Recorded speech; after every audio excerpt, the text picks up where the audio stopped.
susunod na programa ay rated PG. Ito ay nangangailangan ng patnubay at gabay ng magulang para sa mga batang manonood. Si Zoe naman ngayon ang iniipit ni Dax matapos na gawin nito ang iniutos ni Zoe na linisin ang pangalan ni Moira para makalaya kapalit ang pakikipagrelasyon nito sa kanya. Pero parang nagsisisi na ngayon si Zoe dahil pinipilit siya ni Dax na mag-date silang dalawa dahil magjowa na sila dahil yun ang sabi ni Zoe kung babaguhin nito ang statement niya. Ang pinakaayaw pa naman sa lahat ni Dax ang ginagawa siyang tanga kaya malalaman rin niya kung pinagloloko lang siya ni Zoe para makalaya ang mami niyang kriminal. Wala namang pakialam si Moira kung mag-date ang anak niya at ang star witness sa kaso niya.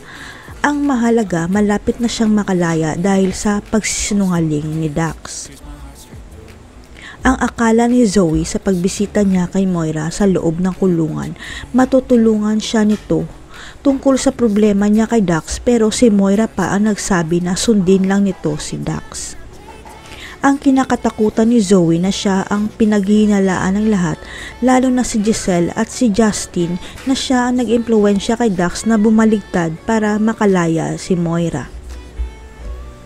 Pero ngayon bistado na ni Justin na totoong may relasyon si Zoe at Dax matapos niyang puntahan ang restaurant kung saan sikretong nakipagkita si Zoe sa star witness. Ang hindi alam ni Moira at Zoe, inutusan ni Giselle ang mga jail officers na bantayan si Moira at kung sino ang bumibisita sa kanya pati na rin kung ano ang usapan nila. Dahil hindi marunong mag-ingat si Moira sa pakikipag-usap niya kay Zoe, maririnig ng jail officers ang sinabi nitong namansyahan na ng dugo ni Lolo Pepe ang kamay ni Zoe. Kaya dali-daling nagsumbong ang jail officer kay Giselle at pinadala ang video na nakuha niya habang nag-uusap si Moira at Zoe at dito na gumuho ang mundo ni Giselle. Sapagkat malinaw na narinig ni Giselle sa video na hindi pala si Moira ang totoong pumatay sa papa niya kundi ang napakasinungaling niyang peking pamangkin na si Zoe.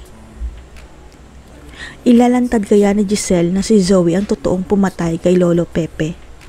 May mangyayaring masama kaya kay Zoe dahil mabibisto siya ni Dax? Abangan.